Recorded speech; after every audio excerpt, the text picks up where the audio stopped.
Price lord. Hallelujah, hallelujah. ಪ್ರಿಯರೇ, ನಾನು ಸಾಕ್ಷಿ ಹೇಳ್ತೀನಿ.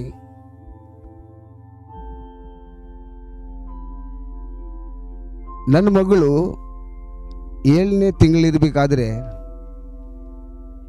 ಅವಳಿಗೆ ತುಂಬ ಜ್ವರ ಬರ್ತಾಯಿತ್ತು. ಜ್ವರ 1 ದಿನ 2 ದಿನ ಇತ್ತು, ಆದರೆ ಮತ್ತೆ ಪದೇ ಪದೇ ಆ ಜ್ವರ ಕಂಟಿನ್ಯೂ ಆಗ್ತಿತ್ತು. ಎಲ್ಲ ಡಾಕ್ಟರ್ ಹತ್ರ ಎಲ್ಲ ಹಾಸ್ಪಿಟ್ಲಿಗೂ ಹೋಗಿದ್ದೀವಿ, ತೋರಿಸಿದ್ದೀವಿ, ಆದರೆ ಜ್ವರ ಕಡಿಮೆ ಆಗ್ತಾ ಇರಲಿಲ್ಲ. ಇದೇ ಥರ 1 ತಿಂಗಳಾಯಿತು, 1.5 ತಿಂಗಳಾಯಿತು. ಅದಾದ ನಂತರ ಒಂದು ಡಾಕ್ಟರ್ ಹೇಳಿದರು, ಕುಮಟಾಕ್ಕೆ ಹೋಗಿದ್ವಿ. ಕುಮಟಾದಲ್ಲಿ ಡಾಕ್ಟರ್ ಹೇಳಿದರು, ಮತ್ತು ನೀವು ದೊಡ್ಡ ಹಾಸ್ಪಿಟ್ಲಿಗೆ ಹೋಗಿ, ನಾನು ಬರ್ದುಕೊಡ್ತೀನಿ, ಅಲ್ಲಿಗೆ ಹೋಗಿ ಆ ಡಾಕ್ಟರನ್ನು ಭೇಟಿಯಾಗಿ ಅಂತ.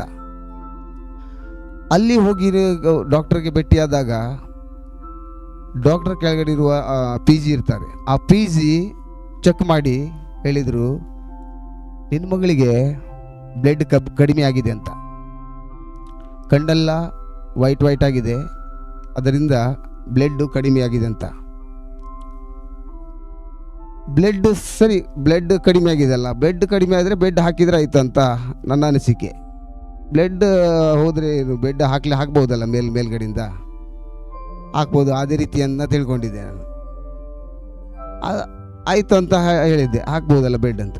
ಆಮೇಲೆ ಡಾಕ್ಟರ್ ಹತ್ರ ಹೋಗಿ ಚೆಕ್ ಮಾಡಿದಾಗ ಬ್ಲಡ್ ಕಡಿಮೆ ಇದೆಯಪ್ಪ, ಬ್ಲಡ್ ಹಾಕಬೇಕು ಅಂತ ಹೇಳಿದರು. ಆಯಿತು, ಬ್ಲಡ್ ಹಾಕಿದರು. ಬ್ಲಡ್ ಹಾಕಿ ಅಡ್ಮಿಂಟ್ ಆದ್ವಿ, ಬ್ಲಡ್ ಹಾಕಿದ್ರು. ಬ್ಲಡ್ ಹಾಕಿ ಮತ್ತೆ ಮನೆಗೆ ಬಂದ್ವಿ. ಮನೆಗೆ ಬಂದೆ, ಮತ್ತೆ ಮರುದಿನ ಮತ್ತೆ ಸ್ಟಾರ್ಟ್ ಆಯಿತು. ಬಂದದೆ ಮತ್ತೆ ಸ್ಟಾರ್ಟ್, ಜ್ವರ. ಮತ್ತೆ ಇಲ್ಲಿ ಲೋಕಲ್ ಹಾಸ್ಪಿಟಲ್ ತೋರಿಸಿದೆ, ಸರಿಯಾಗಲ್ಲ, ಮತ್ತು ಅಲ್ಲೇ ಹೋಗುವ ಅಂತ ಹೋಗಿದ್ವಲ್ಲ, ಅಲ್ಲೇ ಹೋಗಿ ಮತ್ತೆ ತೋರಿಸಿದ್ವಿ. ಮತ್ತೆ ತೋರಿಸುವಾಗ ಅದೇ ರೀತಿ ಬ್ಲಡ್ ಕಡಿಮೆ ಆಗಿದೆ ಅಂತ ಹೇಳಿದ್ರೆ ಅವರು ಆಮೇಲೆ ಮತ್ತೆ ಶುರು ಮಾಡಿದ್ರು ಟೆಸ್ಟ್ಗಳನ್ನೆಲ್ಲ. ಒಂದೊಂದೇ ಟೆಸ್ಟ್ ಮಾಡಿದರು, ಎಲ್ಲ ಟೆಸ್ಟ್ ಆದರು, ಏನೂ ಅದರಲ್ಲೇ ಫಾಲ್ಟ್ ಕಂಡು ಹಿಡಲಿಲ್ಲ. ಮತ್ತೆ ಬ್ಲಡ್ ಹಾಕಿದರು. ಮತ್ತೆ ಬ್ಲಡ್ ಹಾಕಿದಾಗ ಇದೇ ರೀತಿಯಾಗಿ ನಾವು ಕಂಟಿನ್ಯೂ ಆಗಿ ಹೋಗೋದು ಬರೋದು. ಅಂದರೆ ಮೊದಲೆಲ್ಲ ಸ್ಟಾರ್ಟಿಂಗಲ್ಲಿ ನಾವು 1 ತಿಂಗಳಿಗೆ ಹೋಗ್ತಿದ್ವಿ. ಅದಾದ ನಂತರ ಜಾಸ್ತಿನೇ ಆಗ್ತಾ ಹೋಯ್ತು ಹೊರತು ಕಡಿಮೆ ಆಗಿಲ್ಲ.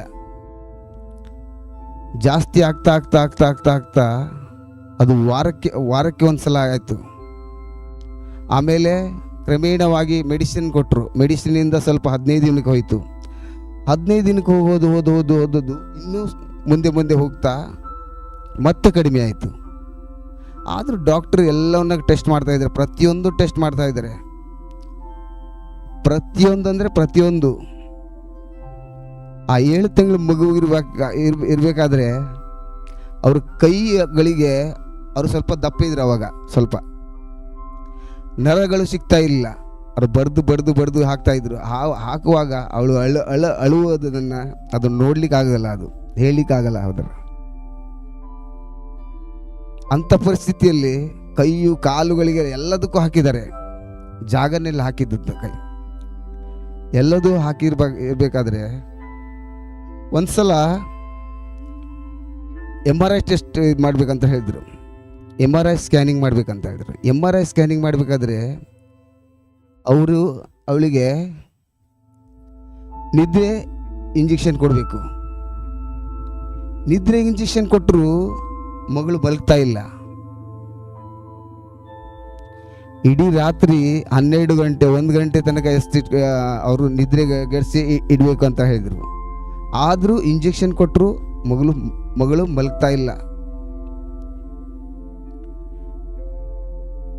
ಆ ಸ್ಕ್ಯಾನಿಂಗ್ ರೂಮಿಗೆ ತಗೊಂಡು ಹೋಗ್ತಾರೆ. ಅಲ್ಲಿ ಮಷೀನಲ್ಲಿ ಇಟ್ಟಾಗ ಸೌಂಡ್ ಬರುತ್ತೆ, ಡಣ್ ಡಣ್ ಡಣ್ ಅಂತ ಸೌಂಡ್ ಬರುತ್ತೆ. ಆ ಸೌಂಡಿಗೆ ಮಗಳು ಮತ್ತೆ ಎತ್ಕೊಳ್ತು. ಆ MRI ಸ್ಕ್ಯಾನಿಂಗ್ ಮಾಡಲಿಕ್ಕೆ ಆಗಲಿಲ್ಲ. ಆಮೇಲೆ ಅವರು ಇನ್ನೊಂದು ಡೋಸನ್ನು ಜಾಸ್ತಿ ಮಾಡಿದರು. ಆದರೆ ಆ್ಯಕ್ಚುಲಿ ಆ ಡೋಸನ್ನು ಮಕ್ಕಳಿಗೆ ಕೊಡಲ್ಲ. ಸ್ವಲ್ಪ ಜಾಸ್ತಿ ಮಾಡಿದ್ಮೇಲೆ ಮಗಳು ಮಲಗಿದ್ಮೇಲೆ ಮತ್ತೆ ಎಮ್ ಆರ್ ಐ ಸ್ಕ್ಯಾನ್ ಮಾಡಿದ್ಮೇಲೆ ಅದರಲ್ಲೂ ಏನೂ ಇಲ್ಲ, ಎಲ್ಲ ನಾರ್ಮಲ್. ಅದಾದ ನಂತರ ಮತ್ತೆ ಬ್ಲಡ್ ಹಾಕಿದರೆ ಮತ್ತೆ ಅದೇ ರೀತಿ ಬ್ಲಡ್ ಹಾಕಿದ ನಂತರ 1 ತಿಂಗಳ ಕರೆಕ್ಟಾಗಿರ್ತದೆ, ಮತ್ತೆ ರಿಟರ್ನ್ ಜ್ವರ. ಆಮೇಲೆ ಇನ್ನೊಂದು ಟೆಸ್ಟ್ ಅಂತ ಹೇಳಿದರು, ಬೋನ್ ಮಿರೋ ಅಂತ, ಅಂದರೆ ಬೆನ್ನಿ ಮೂಳಿನಿಂದ ಡ್ರಿಲ್ ಮಾಡಿ ನೀರು ತೆಗೆದು ಅಂತ, ಆ ಟೆಸ್ಟ್ ಮಾಡಲಿಕ್ಕೆ. ಅದು ಟೆಸ್ಟ್ ಮಾಡುವಾಗ ನಾನು ನಮ್ಮ ಮಿಸಸ್ಸು ಎದುರುಗಡೆ ಇದೇ ಥರ ಒಂದು ಇದೇ ಥರ ಅದರಲ್ಲಿ ತಗೊಂಡೋಗಿ ಆ ಅಳುವು ಕೇಳಲಿಕ್ಕಾಗಲ್ಲ. ಇಬ್ಬರು ಅಳ್ತಾ ಇದ್ದೀವಿ. ಇಬ್ಬರು ಅಳು ಅಂದರೆ ಮಾತಾಡಲಿಕ್ಕೆ ಆಗಲ್ಲ, ಅಷ್ಟು ಅಳ್ತಾ ಇದ್ವಿ ನಾವು. ಯಾಕಂದರೆ ಅಷ್ಟು ಬಗೆ ಹೊಡಿತಾ ಇದ್ರು ಅವರು, ಆಗ್ತಾನೆ ಇರಲಿಲ್ಲ. ಆದರೂ ಮಾಡಿದ್ರು, ಅದನ್ನು ಟೆಸ್ಟ್ ಮಾಡಿದ್ರು, ಆದರೆ ರಿಪೋರ್ಟು ನಾರ್ಮಲ್ಲೇ, ಅದರಲ್ಲೂ ಏನಿಲ್ಲ. ಅದು ಸಮಸ್ಯೆ ಏನು ಅಂತ ಕಂಡುಹಿಡ್ಲಿಕ್ಕೆ ಆಗಲಿಲ್ಲ ಡಾಕ್ಟರಿಗೆ. ಕೊನೆಗೆ ಇನ್ನೊಂದು ಅಂದರೆ ಆ ಬ್ಲಡ್ಡನ್ನು ಮ್ಯಾಚ್ ಮಾಡಲಿಕ್ಕೆ ಹೋದರು. ಮ್ಯಾಚ್ ಮಾಡಲಿಕ್ಕೆ ಹೋದಾಗ ಅದು ಮ್ಯಾಚ್ ಆಯಿತು. ಒಮ್ಮೆ ಬ್ಲಡ್ ಒಂದು ಸಲ ಅಡ್ಮಿಂಟ್ ಆದಾಗ 24-25 ದಿನ ಇದ್ದೀವಿ. ಆವಾಗ 11 ಪಾಕೆಟ್ ಬ್ಲಡ್ ಹಾಕಿದ್ದಾರೆ. ಆದರೂ ಬ್ಲಡ್ಡು ನಿಲ್ಲಿಲ್ಲ, ಎಲ್ಲ ಇನ್ಫೆಕ್ಷನ್ ಆಗಿ ಹೋಗ್ತಾ ಇತ್ತು ಮೂತ್ರದಲ್ಲಿ. ಕೊನೆಗೆ ನಮ್ಮಣ್ಣ ವಿಶ್ವಾಸಿ, ಯೇಸು ಕ್ರಿಸ್ತನ ಆ ಸಮಯದಲ್ಲಿ ನಮ್ಮಣ್ಣ ವಿಶ್ವಾಸ ಅವರು ಯೇಸುವಿನಲ್ಲಿ ವಿಶ್ವಾಸ ಇಡ್ತಿದ್ರು. ಆ ಸಮಯದಲ್ಲಿ ನಮ್ಮಣ್ಣ ಯಾವಾಗಲೂ ಹೇಳೋರು, ನಾವು ಮದುವೆ ಆಗಲಿಂದಲೂ ಹೇಳ್ತಾ ಇದ್ದರು, ನೀವು ಧ್ಯಾನಕೂಟಕ್ಕೆ ಬನ್ನಿ ಅಂತ. ಆದರೆ ನಾನು ಧ್ಯಾನಕೂಟಕ್ಕೆ ಯೇಸು ಕ್ರಿಸ್ತರನ್ನು ನಾನು ಸ್ವೀಕಾರ ಮಾಡಲಿಕ್ಕೆ ತಯಾರಿಲ್ಲ. ನಾನು ವಿರೋಧ ಮಾಡ್ತಿದ್ದೆ ಅವಾಗ, ಯೇಸು ಕ್ರಿಸ್ತರನ್ನು ಕಟ್ಟ ವಿರೋಧ ಮಾಡ್ತಿದ್ದೆ ನಾನು ಅವಾಗ.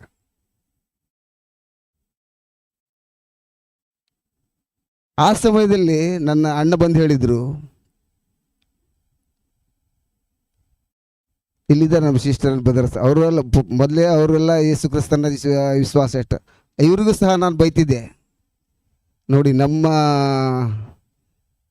ದೇವರನ್ನು ಬಿಟ್ಟು ಇವರು ಯೇಸು ಕ್ರಿಸ್ತರನ್ನು ಸ್ವೀಕರಿಸಿಕೊಂಡಿದ್ದಾರೆ, ನೋಡಿ ಏನು ಮಾಡ್ತಾ ಇದ್ದಾರೆ ಅವರು ಅಂತ ಇವರಿಗೆಲ್ಲ ನಾನು ಹೇಳ್ತಾ ಇದ್ದೆ ಆ ಸಮಯದಲ್ಲಿ. ಆವಾಗ ನಮ್ಮ ಅಣ್ಣ ಬಂದು ಹೇಳಿದರು, ನಿಮ್ಗೆ ಎಷ್ಟು ದಿನ ಹೇಳಿದೆ, ನೀವೆಲ್ಲ ಮಾಡಿದ್ರಲ್ಲ, ಮಾಡದಿದ್ದು ಎಲ್ಲ ಪುನಸ್ಕಾರ ಮಾಡಿದ್ದೀವಿ ನಾವು, ದೇವರಲ್ಲಿ ಏನು ಮಾಡಬೇಕಿತ್ತು ಎಲ್ಲನೂ ಮಾಡಿದ್ದೀವಿ. ಆದರೆ ಆ ರೋಗ ಮಾತ್ರ, ಆ ಬ್ಲಡ್ ಕಡಿಮೆ ಆಗಿದ್ದನ್ನು ಅದು ಆಗಿರಲಿಲ್ಲ, ಅದು ಗುಣಮುಖ ಆಗಿಲ್ಲ. ಆ ಸಮಯದಲ್ಲಿ ನನ್ನ ಅಣ್ಣ ಹೇಳಿದ್ದು ಒಂದೇ ಮಾತು, ಇಷ್ಟೆಲ್ಲ ಮಾಡಿದ್ರಲ್ಲ, ಈಗ ಹೇಳ್ತೀನಿ. ಅಂದರೆ ನನ್ನ ಮಗಳು ಯಾವ ರೀತಿಯಾಗಿದ್ದರೆ ಅಂದರೆ, ಆ ಸಮಯದಲ್ಲಿ ಮರುಭೂಮಿಯಲ್ಲಿ ನೀರಿಲ್ಲದೆ ಆಹಾರ ಇಲ್ಲದೆಲ್ಲ ಮಗು ಇರ್ತದಲ್ಲ, ಎಲ್ಲ ಎಲುಬುಗಳು ಕಾಣ್ತದೆ, ಬೆನ್ನಿನೆಲ್ಲ ಎಲ್ಲ ಕಾಣ್ತದೆ ತೆಳ್ಳಗಾಗಿ, ಅದೇ ರೀತಿಯಾಗಿದ್ದು. ಅಂದರೆ ನನ್ನ ಮಗಳಿಗೆ ನೋಡಲಿಕ್ಕೆ ಅವರೆಲ್ಲ ಬಂದದ್ದು ಕಣ್ಣೀರಿಟ್ಟೇ ಹೋದದ್ದು ನೋಡಿ. ಒಬ್ಬರು ಅದನ್ನು ಒಳ್ಳೆಯ ಅಂದರೆ ಗುಣಮುಖ ಆಗ್ತಾಳೆ ಮಗಳು, ಬರ್ತಾಳೆ ಅಂತ ಅಂದುಕೊಂಡವರೇ ಇಲ್ಲ. ಈ ಮಗಳನ್ನು ಮಣ್ಣು ಮಾಡೋದು ಅಷ್ಟೇ ಇದೆ, ಅಷ್ಟು ಸಪೂರ. ಮನುಷ್ಯನಲ್ಲಿ 12 ಪಾಯಿಂಟ್ 14 ಪಾಯಿಂಟ್ ರಕ್ತ ಇರುತ್ತೆ, ಆದರೆ ನನ್ನ ಮಗಳಲ್ಲಿ 2 ಪಾಯಿಂಟ್ ರಕ್ತ ಇದ್ದದ್ದು, 2 ಪಾಯಿಂಟ್ ರಕ್ತ, ಅಷ್ಟು ಸೊರಗೋಗಿದ್ದು ಬಾರೀಕಾಗಿ. ಆ ಸಮಯದಲ್ಲಿ ನಮ್ಮಣ್ಣ ಹೇಳಿದರು, ಇಷ್ಟೆಲ್ಲ ನೀವು ಮಾಡಿದ್ರಲ್ಲ, ಇಷ್ಟೆಲ್ಲ ಮಾಡಿ ಮುಗಿದೈತಲ್ಲ, ಈಗಾದರೂ ನೀವು ಯೇಸು ಕ್ರಿಸ್ತನ ಒಂದು ಸಲ ನೀವು ಪ್ರಾರ್ಥಿಸಿರಿ. ಅದು ಮತ್ತೆ ಚಾಲೆಂಜ್ ಆಗಿ ಹೇಳಿದ್ದು ಅಣ್ಣ. ಏನಂತ ಹೇಳಿದರೆ, ನಿನ್ನ ಮಗುವಿಗೆ ಯೇಸು ಕ್ರಿಸ್ತರು ಗುಣಪಡಿಸಿದ್ದೇ ಹೋದರೆ, ನೀವೇನು ಆರಾಧನೆ ಮಾಡ್ತೀರಿ ಅದೇ ಈ ದೇವರನ್ನು ಬಿಟ್ಟು, ಯೇಸುವನ್ನು ಬಿಟ್ಟು ನೀ ಮಾಡುವ ದೇವರನ್ನು ನಾನು ಆರಾಧನೆ ಮಾಡ್ತೀರಂತ. ಆಮೇಲೆ ನಮ್ಮ ಮಿಸ್ಸಸ್ ಇಬ್ಬರು, ಹೌದಲ್ಲ ಇಷ್ಟೆಲ್ಲ ಹೇಳ್ತಾ ಇದ್ರಲ್ಲ, ಒಂದು ಸಲ ನೋಡುವಲ್ಲ ಹೇಳಿ ಆಮೇಲೆ ಇಬ್ಬರು ರಾತ್ರಿ ಬ್ಲಡ್ ಹಾಕಿದ್ದಾರೆ, ಒಂದು ಪ್ಯಾಕೆಟು ಬ್ಲಡ್ ಹಾಕಿದಾಗ ನಾವು ರಾತ್ರಿ ಇಬ್ಬರು ಬೆಡ್ಡಿನ ಕೆಳಗೆ ಮೊಣಕಾಲು ಊರಿ ಪ್ರಾರ್ಥಿಸಿದ್ವಿ. ಅದು ನಮ್ಗೆ ಆವಾಗ ಪ್ರಾರ್ಥನೆ ಬಗ್ಗೆ ಗೊತ್ತಿಲ್ಲ, ಏನಂತ ಗೊತ್ತಿಲ್ಲ, ಪ್ರಾರ್ಥನೆ ಅಂತ ಗೊತ್ತಿಲ್ಲ, ಹೇಗೆ ಮಾಡೋದು ಅಂತ ಗೊತ್ತಿಲ್ಲ. ಆದರೆ ಕತ್ತಲ್ಲಿ ಮಾತ್ರ ಯೇಸು ಕ್ರಿಸ್ತರ ಶಿಲುಬೆ ಯಾವತ್ತೂ ಇರ್ತಿತ್ತು ನಂದು. ಈಗಿನಿಂದೆಲ್ಲ ನಾನು 6 ಇರಬೇಕಾದ್ರೂ ಆ ಸಮಯದಿಂದಲೂ ನನ್ನ ಕತ್ತಲ್ಲಿ ಆ ಯೇಸು ಕ್ರಿಸ್ತರ ಶಿಲುಬೆ ಇರ್ತಿತ್ತು ಖಂಡಿತವಾಗಿ.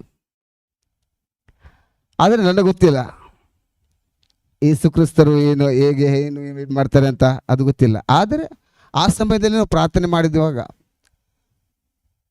ರಾತ್ರಿ ಪ್ರಾರ್ಥನೆ ಮಾಡಿದ್ದೀವಿ, ರಾತ್ರಿ ಬ್ಲಡ್ ಹಾಕಿದ್ದಾರೆ.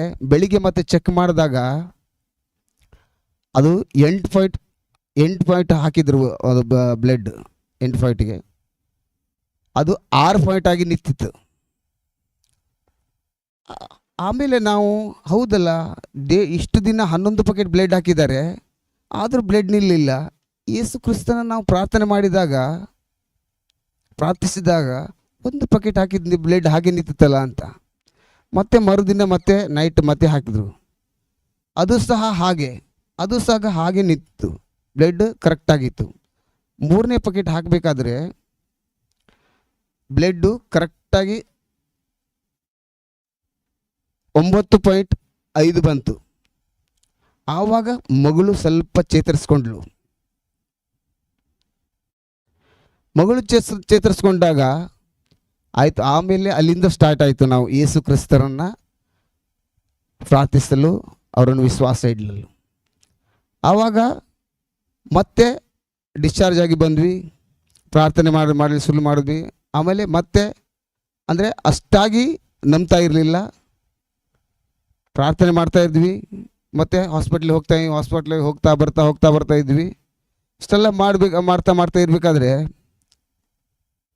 ಆಮೇಲೆ ಬೈಬಲೆಲ್ಲ ಚಿಕ್ಕದೊಂದು ಪಾಕೆಟ್ ಬೈಬಲ್ ಕೊಟ್ಟರು ಸುಭಾಷ್ ಭದ್ರವರು. ಆ ಬೈಬಲನ್ನ ಓದ್ಲಿಕ್ಕೆ ಶುರು ಮಾಡಿದೆ ನಾನು. ಅದರಿಂದ ಓದ್ತಾ ವಿಶ್ವಾಸದಲ್ಲಿ ಬೆಳೀತಾ ಯೇಸು ಕ್ರಿಸ್ತರನ್ನ ಬಗ್ಗೆ ಅರಿತಾ ಇನ್ನೂ ಹೆಚ್ಚಾಗಿ ಅರಿತುಕೊಳ್ಬೇಕಂತ ವಿಶ್ವಾಸ ಬಂತು. ಬರ್ತಾ ಮತ್ತೆ ನಾವು ಸ್ವಲ್ಪ ಹಿಡಿದ್ವಿ, ಪ್ರಾರ್ಥನೆಯಲ್ಲಿ ಸ್ವಲ್ಪ ಬಿಟ್ವಿ. ಈಗ ಸ್ವಲ್ಪ ಗುಣಮುಖ ಆಯ್ತಲ್ವಾ?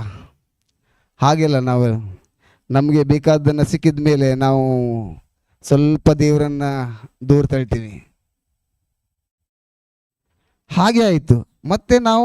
ಮತ್ತೆ ಅದೇ ಪರಿಸ್ಥಿತಿ, ಬ್ಲಡ್ ಕಡಿಮೆ ಆಗೋದು. ಮತ್ತೆ ಹೋದರೆ ಮತ್ತೆ ಅದೇ ಅವ್ರದ್ದು ಮತ್ತೆ ಟೆಸ್ಟ್ ಸ್ಟಾರ್ಟ್ ಮಾಡಿದ್ರು. ಅವರಿಗೆ ಚೆಕ್ ಮಾಡಿದ್ದೆ, ನಮಗೂ ಇಬ್ಬರಿಗೂ ಚೆಕ್ ಮಾಡಿದ್ರು. ಅಂದರೆ ಬ್ಲಡ್ ಟೆಸ್ಟ್ ಮಾಡಿದರು ನಮಗೂ ಸಹ. ಮತ್ತು ನಿಮ್ಮದು ಎಲ್ಲ ಕರೆಕ್ಟಾಗಿದೆಯಲ್ಲ ಅಂತ ಹೇಳಿದರು. ಆಮೇಲೆ ಮತ್ತೆ ಅವರು ಬ್ಲಡ್ ಟೆಸ್ಟು ಮತ್ತೊಂದು ಇನ್ನೊಂದು ಎಲ್ಲ ಇದು ಮಾಡಿದ್ರು, ಟೆಸ್ಟ್ಗಳು ಮಾಡಿದ್ರು. ಆದರೂ ಅದೇ ರೀತಿ ಮತ್ತೆ ಇದರಿಂದ ಮೆಡಿಸಿನ್ ಏನಿಲ್ಲ. ಮೆಡಿಸಿನ್ ಒಂದು ಟ್ಯಾಬ್ಲೆಟ್, ಸಣ್ಣದು ಚಿಕ್ಕದೊಂದು ಟ್ಯಾಬ್ಲೆಟ್, ಅದು 1.5 ಟ್ಯಾಬ್ಲೆಟು, ಬೆಳಿಗ್ಗೆ ಒಂದು, ಸಂಜೆ ಅರ್ಧ. ಅದೇ ಮೆಡಿಸಿನ್, ಮತ್ತೇನಿಲ್ಲ ಮೆಡಿಸಿನ್ ಅದಕ್ಕೆ. ಆಮೇಲೆ ಅದೇ ರೀತಿಯಾಗಿ ಇದು ಮಾಡಿದುವಾಗ ಮತ್ತೆ ನಾವು ಆಮೇಲೆ ಗೊತ್ತಾಯಿತು ಇದು ಸರಿ ಬರಲ್ಲ ಅಂತ. ಆಮೇಲೆ ನಾವು ಧ್ಯಾನಕೂಟಕ್ಕೆ ಹೋಗ್ತಾ ಇದ್ವಿ. ಧ್ಯಾನಕೂಟದಲ್ಲಿ ನಾವು ಒಂದು ನಿರ್ಣಯ ಮಾಡಿದ್ವಿ, ಏನಂದರೆ ಯಾವುದಾದ್ರೂ ಒಂದು ನಾವು ಸ್ವೀಕರಿಸಬೇಕು. ಯಾವ ಕಡೆ ಆದರೂ ಇರಬೇಕು, ಒಂದು ಆ ಕಡೆ ಇರಬೇಕು, ಒಂದು ಈ ಕಡೆ ಇರಬೇಕು. ಆ ಕಡೆ ಇದ್ದರೆ ಏನಾಯ್ತಂದರೆ ನಮಗೆ, ಈಗ ಆ ಕಡೆ ಇದ್ದರೆ ನಮಗೆ ಪರಿಸ್ಥಿತಿ ತುಂಬ ಗಂಭೀರವಾಗಿತ್ತು. ಯಾಕಂದರೆ ಆ ಟೈಮ್ ಸಮಯದಲ್ಲಿ ನಮ್ಮಲ್ಲಿ ಹಣ ಇರಲಿಲ್ಲ. ಹಣ ತುಂಬ ಖರ್ಚಾಗಿ ಹೋಗಿತ್ತು. ಅವಾಗ ಸುಮಾರು ಒಂದು 3 ವರ್ಷ ಆದಾಗ ಹಣ ತುಂಬ ಖರ್ಚು, ಸಾಲದ ಪರಿಸ್ಥಿತಿಯಲ್ಲಿ ಇದ್ದೀನಿ ಆವಾಗ. ಆ ಸಮಯ ಅದೇ ಏನಂದರೆ, ಹಣದಿಂದ ನಾವು ಆರೋಗ್ಯವನ್ನು ಕೊಂಡುಕೊಳ್ಳಲಿಕ್ಕೆ ಸಾಧ್ಯನೇ ಇಲ್ಲ. ಆವಾಗ ನಾವು ಕಂಡುಕೊಂಡಿದ್ದು ಏನಂದರೆ, ಹಣದಿಂದ ನಾವು ಏನು ಮಾಡಲಿಕ್ಕೆ ಸಾಧ್ಯವಿಲ್ಲ. ಆವಾಗ ಏನಂದರೆ ಹೇಳಿದರೆ, ಡಾಕ್ಟರ್ ಹೇಳಿದರು ಒಂದೊಂದೇ 25 ಲಕ್ಷ ಬೇಕು. 25 ಲಕ್ಷ ಕೊಟ್ಟರೆ ನಿನ್ನ ಮಗುವಿಗೆ ಆಪ್ರೇಷನ್ ಮಾಡಬೇಕು. ಅದು ಈಗಲ್ಲ, ದೊಡ್ಡಾದ ಮೇಲೆ. ಈಗ ಮಾಡಲಿಕ್ಕಾಗಲ್ಲ. ಅಂದರೆ 7 ತಿಂಗಳಲ್ಲ, ಆ ಸಮಯದಲ್ಲಿ ಹೇಳಿದ್ದು ಕರೆದುಕೊಂಡು ಕ್ಯಾಬಿನಲ್ಲಿ. ಅವಾಗ ನಾನು ಫಸ್ಟ್ ಹೇಳಿದ್ದು ರಕ್ತ ಎಲ್ಲ ಹಾಕಿದ್ದು, ಒಂದು ಪಾಕೆಟ್ ಹಾಕಿ ಹೋಗುವ, ಏನಾಗಲ್ಲ, ನಾರ್ಮಲ್ ಅಲ್ಲ, ಎಲ್ಲ ಹಾಕೊಳ್ತಾರಲ್ಲ ಆ ರೀತಿ. ಆದ್ರೆ ನಂತರ ಹೇಳಿದ್ದು ನನಗೆ ಡಾಕ್ಟರ್ ಕರೆಸಿ, ನೋಡಪ್ಪ, ನಿನ್ನ ಮಗಳಿಗೆ ಇದು ಖಾಲಿ ರಕ್ತ ಹಾಕುವುದಲ್ಲ, ಬದಲಾಗಿ ಇದು ತಲೆಸಿಮೆ ಅಂತ. ತಲೆಸಿಮೆ ಅಂದರೆ ಏನು? ನಮ್ಗೆ ಅದು ತಲೆಸಿಮೆ ಅಂದರೆ ತಲೆ ಬುಡ್ನೇ ಇಲ್ಲ, ಅರ್ಥ ಆಗಲಿಲ್ಲ ನಮಗೆ. ತಲೆಸಿಮೆ ಅಂತ, ತಲೆಸಿಮೆ ಅಂತ ಅಂದರೆ ಏನು ಅದು ಅಂತ. ಆಮೇಲೆ ಕೇಳಿಲ್ಲ. ಇನ್ನೊಂದು ದಿವಸ ಹೋದಾಗ ಕೇಳಿದೆ, ತಲೆಸಿಮೆ ಅಂದರೆ ಏನು ಮೇಡಮ್ ಅಂತ ಕೇಳಿದೆ. ತಲೆಸಿಮೆ ಅಂದರೆ ನಮ್ಮಲ್ಲಿ ರಕ್ತ ಉತ್ಪತ್ತಿ ಆಗುತ್ತೆ, ಆದರೆ ಅವಳಲ್ಲಿ ರಕ್ತ ಉತ್ಪತ್ತಿ ಆಗಲ್ಲ, ಹೊರಗಡೆಯಿಂದನೇ ಹಾಕಬೇಕು. ಅದು ಸುಮಾರು ಜನ ಇದ್ದಾರೆ. ಅವರು ಪೇಷಂಟ್ ಅಲ್ಲಿ 24 ಪೇಷಂಟ್ ಅಂತ ಹೇಳಿದ್ರು ಅವಾಗ. ಅಂದರೆ 24 ಪೇಷಂಟು 24 ವರ್ಷದಿಂದ ಹಾಕುವ ಮಗಳು ಇದ್ದಾಳೆ, ಹಾಕ್ತಾಯಿದ್ರು. ಅವಾಗ ಹೇಳಿ ತಲೆಸಿಮೆ ಅಂತ. ತಲೆಸಿಮೆ ಅಂತ 25 ಲಕ್ಷ ಬೇಕು, ಇಲ್ಲಾದರೆ ಮಗು ಉಳಿಲ್ಲ ಅಂತ. ಆ ಸಮಯದಲ್ಲಿ ಅವರು ಒಂದು ಮತ್ತೆ ಉದಾಹರಣೆ ಹೇಳಿದರು. ಏನಂತ ಹೇಳಿದರೆ, 25 ಲಕ್ಷ ಅಲ್ಲ, ಒಬ್ಬರು ಮನೆ ಮತ್ತು ಜಾಗ ಎಲ್ಲ ಮಾರಿ ಅವ್ರ ಮಗನಿಗೋಸ್ಕರ ಇದೇ ಆಪರೇಷನ್ ಮಾಡಿದ್ರಂತೆ. ಅದು ಗ್ಯಾರಂಟಿ ಇಲ್ಲ, ಸಕ್ಸಸ್ ಆಗಲಿಲ್ಲ. 25 ಅವ್ರ ಪಾಪ ಮಗನಿಗೋಸ್ಕರ ಮನೆ ಇದು ಎಲ್ಲ ಮಾರಿದ್ದು, ಜಾಗ ಎಲ್ಲ ಮಾರಿ ಆಪರೇಷನ್ ಮಾಡಿದ್ರು. ಅದು ಸಕ್ಸಸ್ ಆಗಿಲ್ಲ. ಮನೆನೂ ಹೋಯ್ತು, ಮಗನೂ ಹೋದ. ಹಾಗೆ ಇರಬೇಕಾದ್ರೆ ನಾವು ಹೇಳಿದ್ವಿ, ಹಾಗಾದರೆ ಬೇಡ, ನೋಡುವ ಅಂತ ಹೇಳಿದ್ವಿ. ನೋಡುವ ಹೀಗೆ ಮುಂದುವರ್ತಾ ಹೋಗಿ ಆಮೇಲೆ ಪ್ರಾರ್ಥನೆ ಮಾಡಲಿಕ್ಕೆ ಶುರು ಮಾಡಿದಾಗ ದೇವರಿಂದ ಹೇಳಿದ್ದಾನೆ, ನಮ್ಮ ಅಣ್ಣ ಹೇಳಿದ್ದಾನೆ, ದೇವರಿಂದ ಎಲ್ಲ ಸಾಧ್ಯ, ದೇವರೆಲ್ಲ ಮಾಡ್ತಾರೆ, ನೀವು ಪ್ರಾರ್ಥನೆ ಮಾಡಿ ಅಂತ ಹೇಳಿದ್ರು. ಆ ಸಮಯದಲ್ಲಿ ನಾನು ಇನ್ನೂ ಹೆಚ್ಚಾಗಿ ಅರಿತುಕೊಳ್ಬೇಕಂತ ನಾವು, ಆದರೆ ಬೈಬಲ್ ಓದ್ತಿದ್ವಿ, ವಾಕ್ಯ ಓದ್ತಿದ್ವಿ, ಪ್ರಾರ್ಥನೆ ಮಾಡ್ತಿದ್ವಿ. ಪ್ರತಿದಿನವೂ ಬೆಳಿಗ್ಗೆ ಎದ್ದು ಬೈಬಲ್ ಓದಿ ಪ್ರಾರ್ಥನೆ ಮಾಡ್ತಾ ಇದ್ವಿ. ಆದರೆ ಅದರಿಂದ ಓದಿದ್ದ ಅರ್ಥ ಮಾಡ್ಲಿಕ್ಕೆ ಆಗ್ತಾ ಇರಲಿಲ್ಲ. ಆಮೇಲೆ ಸ್ವಲ್ಪ ನಮ್ಮ ಮಿಸ್ಸಸ್ಸಿಗೆ ಅರ್ಥ ಆಗ್ತಿತ್ತು, ಅವರು ನಮಗೆ ತಿಳಿಸ್ಕೊಡ್ತಾ ಹೋದರು. ಫಸ್ಟ್ ನಾವು ಓದಬೇಕಾದ್ರೆ ನನಗೆ ಅರ್ಥ ಆಗಲಿಲ್ಲ. ಅವ್ರು ನಮ್ಮ ಮಿಸ್ಸಸ್ ಸ್ವಲ್ಪ ಅದ್ರ ಬಗ್ಗೆ ಅವ್ರಿಗೆ ಅರ್ಥ ಆಗ್ತಾ ಹೇಳ್ತಾ ಇದ್ರು. ಆಮೇಲೆ ಒಂದು ಸಲ ನಾನು ಸಂಡೇ ಪ್ರಕಾಶ್ ಅಂತ ಇದ್ದರು, ಅವರು ಮೈಸೂರಿಗೆ ಧ್ಯಾನಕೂಟಕ್ಕೆ ಹೋಗುವ ಅಂತ ಹೇಳಿದರು. ಆ ಸಮಯದಲ್ಲಿ ನಾನು ಕೆಲಸದಲ್ಲಿ ರಜೆ ಹಾಕಿದ್ದೇನೆ ಹೋಗ್ಬೇಕಂತ. ಆದರೆ ಮನಸ್ಸೇ ಇಲ್ಲ ಹೋಗಲಿಕ್ಕೆ. ನಾನು ಹೋಗುವುದೋ ಬೇಡ ಅಂತ ನಾನು ಇದು ಮಾಡ್ತಾಯಿದ್ದೆ. ಆ ಸಮಯದಲ್ಲಿ ನನ್ನ ಮಿಸ್ಸಸ್ ಹೇಳಿದರು, ಹೋಗುವುದ ಬೇಡ, ನೀವು ಹೋಗಿಬಿಡಿ ಅಂತ ಹೇಳಿದರು. ಅವರು ಬ್ಯಾಗಲ್ಲಿ ವಸ್ತ್ರ ಹಾಕಿ ನನಗೆ ಪ್ಯಾಕ್ ಮಾಡಿಕೊಟ್ರು. ಆಮೇಲೆ ನಾವು ಹೋದ್ವಿ. ಮೈಸೂರಲ್ಲಿ ಬ್ರದರ್ ಟೀಚಿಂಗ್ ಕೊಡ್ತಾಯಿದ್ರು, ದಾವಿದ ಮತ್ತು ಗೊಲ್ಯಾತ. ಆ ಟೀಚಿಂಗ್ಗೆ ನಾವು ಅಲ್ಲಿ ಹೋದ್ವಿ. ಆವಾಗ ನಮಗೆ ಅಲ್ಲಿ ಗೊತ್ತಾಯಿತು ಸತ್ಯ ಏನಂತ ಹೇಳಿ. ಅಂದರೆ ಬ್ರದರು ನನ್ನನ್ನು ಮೇಲೆ ಕರೆಸಿ, ಆದರೆ ಬ್ರದರ್ ನನಗೆ ಗೊತ್ತಿಲ್ಲ ಆವಾಗ, ನನ್ನನ್ನು ಮೇಲೆ ಕರೆಸಿ ಒಂದು ಅಮ್ಮ ಇದ್ದರು, ಅಮ್ಮನಿಗೆ ಕಿವಿ ಕೇಳ್ತಾ ಇರಲಿಲ್ಲ. ಆ ಸಮಯದ ಬ್ರದರ್ ನನ್ನ ಮೇಲೆ ಕರೆಸಿ ಅವ್ರಿಗೆ ಪ್ರಾರ್ಥನೆ ಹೇಳಲಿಕ್ಕೆ ಹೇಳಿದರು. ಪ್ರಾರ್ಥನೆ ನಾನು ಹೇಳಿದ್ದು ಅವರು. ಆಮೇಲೆ ಆ ಪ್ರಾರ್ಥನೆ ಮೂಲಕ, ಆ ವಾಕ್ಯ ಹೇಳಿದ ಮೂಲಕ ಆ ಅಮ್ಮ ಗುಣ ಹೊಂದ ಮೇಲೆ, ಹೌದಲ್ಲ, ನನ್ನ ಕೈಯಿಂದ ಈ ಅಮ್ಮ ಗುಣ ಹೊಂದಿಲ್ಲದ್ರೆ ನನ್ನಲ್ಲಿ ಆಸಕ್ತಿ ಇದೆಯಲ್ಲ ಅಂತ ಅಲ್ಲಿಂದ ವಿಶ್ವಾಸ ಇನ್ನೂ ಹೆಚ್ಚಾಯ್ತು ನಂದು. ಅಲ್ಲಿಂದ ವಿಶ್ವಾಸ ಇದೆ. ಈ ಬುಕ್ಕನ್ನು ಚಿಂತೆ ಮತ್ತು ಭಯದ ಬಿಡುಗಡೆ ಈ ಬುಕ್ ಕೊಟ್ಟರು ನಮಗಲ್ಲಿ. ಅದನ್ನು, ಈ ಪ್ರಾರ್ಥನೆಯನ್ನು ನಾವು ಹೇಳ್ತಾ ಇದ್ವಿ ಅವಾಗ. ಮತ್ತು ಯೇಸುವೆ ನಿಮ್ಮ ಗಾಯಗಳಿಂದ ಗುಣಪಡಿಸಿದ್ದಕ್ಕಾಗಿ ಸ್ತೋತ್ರ, ಯೇಸುವೆ ನಿಮ್ಮ ಗಾಯಗಳಿಂದ ಗುಣಪಡಿಸಿದ್ದಕ್ಕಾಗಿ ಸ್ತೋತ್ರ. ಹಾಸ್ಪಿಟ್ಲಿಗೆ ಹೋದಾಗಲ್ಲ ಇದನ್ನು ಕಂಟಿನ್ಯೂ ಆಗಿ ಪೂರ್ತಿಯಾಗಿ ಓದುವೆ. ನಾನು ಇದು ಡೈಲಿ ಓದ್ತಾ ಇದ್ದೆ. ಆದರೂ ಈ ಪುಸ್ತಕ, ಈ ಚಿಂತೆ ಮತ್ತು ಭಯದ ಬಿಡುಗಡೆಯನ್ನು ಡೈಲಿ ಹಾಸ್ಪಿಟ್ಲಿಗೆ ಟೆಸ್ಟಿಗೆ ಹೋದಾಗ ಬ್ಲಡ್ ಕೊಡೋದು ಮತ್ತು ಈ ಬುಕ್ಕನ್ನು ಕಂಟಿನ್ಯೂ ಆಗಿ ಅಷ್ಟು ಓದ್ತಾ ಇದ್ದೆ. ಇಲ್ಲಿ ಲ್ಯಾಂಡರಿಗೆ ಲಾಸ್ಟ್ವರೆಗೆ ಓದ್ತಾ ಇದ್ದೆ. ಮತ್ತು ಇಲ್ಲಿ ಕೆಲವು ಅಂದರೆ ಅಲ್ಲಿ ಮಧ್ಯದಲ್ಲಿ ಹೆಸರು ಹಾಕಿ ಹೇಳಬೇಕಲ್ಲ ಪ್ರಾರ್ಥನೆ, ಆ ರೀತಿ ಇದೆಯಲ್ಲ ಅದು, ಆ ರೀತಿ ಅಲ್ಲಿ ಮಧ್ಯದಲ್ಲಿ ನನ್ನ ಮಗಳ ಹೆಸರನ್ನು ಹಾಕಿ ಹೇಳ್ತಾ ಇದ್ದೆ. ಅದೇ ರೀತಿ ಕಂಟಿನ್ಯೂ ಮಾಡ್ತಾ ಮಾಡ್ತಾ ಹೋದಾಗ ಬ್ಲಡ್ ರಿಪೋರ್ಟ್ ನಾರ್ಮಲ್ ಬರ್ತಾಯಿತ್ತು. ಎಷ್ಟಿದೆಯೋ ಅಷ್ಟೇ, ಕಡಿಮೆ ಇಲ್ಲ ಹೆಚ್ಚೇ ಇರ್ತಿತ್ತು, ಅಷ್ಟೇ ಎಷ್ಟು ಇರಬೇಕೋ ಅಷ್ಟೇ ಇರ್ತಿತ್ತು. ಮತ್ತು ನೆಕ್ಸ್ಟ್ ಮಂತ್ ಹೋದಾಗ ಅದೇ ರೀತಿ, ಮತ್ತು ಇದೇ ಸೇಮ್. ನಾನು ಡೈಲಿ ಓದ್ತಾ ಇದ್ದೆ, ಮತ್ತು ಅಲ್ಲಿ ಹೋದಾಗ ಇದನ್ನೇ ಬ್ಲಡ್ ಕೊಡೋದು ಮತ್ತು ಇದನ್ನೇ ರೀಡ್ ಮಾಡ್ತಾ ಇರೋದು ಡೈಲಿ ಹೀಗೆ ತಿಂಗಳ ಹೋಗಿ 11 ತಿಂಗಳವರೆಗೂ ಬ್ಲಡ್ ಹಾಕಿಲ್ಲ, ಒಂದು ತೊಟ್ಟು ಬ್ಲಡ್ ಹಾಕಿಲ್ಲ ಜೀವದಲ್ಲಿ. ಅದೇ ಆಗಿ ಉತ್ಪತ್ತಿ ಆಗ್ತಾ ಹೋಗ್ತಾ ಡಾಕ್ಟ್ರ್ ಹೇಳಿದರು. ಡಾಕ್ಟ್ರ್ ಕೇಳಿದ್ದೆ ನಾನು ಏನಂತ, ಮೇಡಮ್ ನಾವು ಈಗ ಬ್ಲಡ್ ಕರೆಕ್ಟ್ ಬರ್ತಾ ಇದೆ ಅಲ್ಲ, ನಾವು ಇಲ್ಲಿ ಬರಬೇಕಾ, ನಾನು ಅಲ್ಲಿ ಟೆಸ್ಟ್ ಮಾಡ್ಕೊಳ್ತೀನಿ, ಮತ್ತು ಬರೋದು ಹೋಗೋದು ಮತ್ತು ತುಂಬ ಇದಾಗ್ತದಂತ ಅಲ್ಲ ಹೇಳಿ. ಆಮೇಲೆ ಹೇಳಿದ್ರಿ ಮೇಡಮು, ಬೇಡಪ್ಪ ನೀನು ಬಂದು ಟೆಸ್ಟ್ ಮಾಡಿ ಹೋಗು ಆಯಿತಾ ಅಂತ ಹೇಳಿದ್ರು. ಆಮೇಲೆ ಅದೇ ರೀತಿಯಾಗಿ ಹೋಗ್ತಾ ಬರ್ತಾ ಪವಿತ್ರಾತ್ಮರು, ಆವಾಗ ಪವಿತ್ರಾತ್ಮರ ಬಗ್ಗೆ ಗೊತ್ತಿಲ್ಲ, ಆದರೆ ತಿಳ್ಕೊಂಡಿದ್ವಿ ಪವಿತ್ರಾತ್ಮರು ನಮ್ಮೊಳಗಿದ್ದಾರೆ ಅಂತ, ಆದರೆ ಅಷ್ಟೊಂದು ಈಗ ಗೊತ್ತಿಲ್ಲ. ಕ್ರಮೇಣವಾಗಿ ಅಂದರೆ ಆ ಮೆಡಿಸಿನ್ ಕೊಡೋದಾಗಲಿ ಹಾಸ್ಪಿಟಲ್ ಹೋಗೋದಾಗಲಿ ಕ್ರಮೇಣವಾಗಿ ಒಂದೊಂದೇ ನಿಲ್ತಾ ಹೋಯಿತು. ಒಂದು ದಿವಸ ಕೊಟ್ಟರೆ ಇನ್ನೊಂದು ದಿವಸ ಕೊಡೋದಿಲ್ಲ ಮೆಡಿಸಿನ್ನು, ಹಾಗೆ ಒಂದು ವಾರ ಕೊಟ್ಟರೆ ಕೊಡ್ತಾ 1 ತಿಂಗಳು, ಹಾಗೆ ಈಗ ತಿಂಗಳು ಹೋಗಿ ಮೆಡಿಸಿನ್ನೇ ಇಲ್ಲಾಗಿ ಹೋಯಿತು. ಆದರೆ ಡಾಕ್ಟ್ರ್ ಹೇಳಿದ್ರಿ ಬಂದು ಹೋಗಪ್ಪ, ನೀ ಬಂದು ತೋರಿಸ್ಕೊಂಡು ಹೋಗು. ಹೋಗ್ತಾ ನಾವು ಕೆಲಸದಲ್ಲಿ ಬಿಜಿ.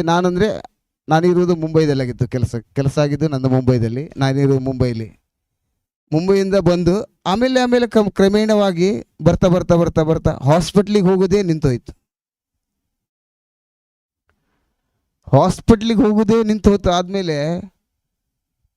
ಆದಮೇಲೆ ಟೆಸ್ಟ್ ಮಾಡಬೇಕಲ್ಲ, ಗೊತ್ತಾಗಬೇಕಲ್ಲ.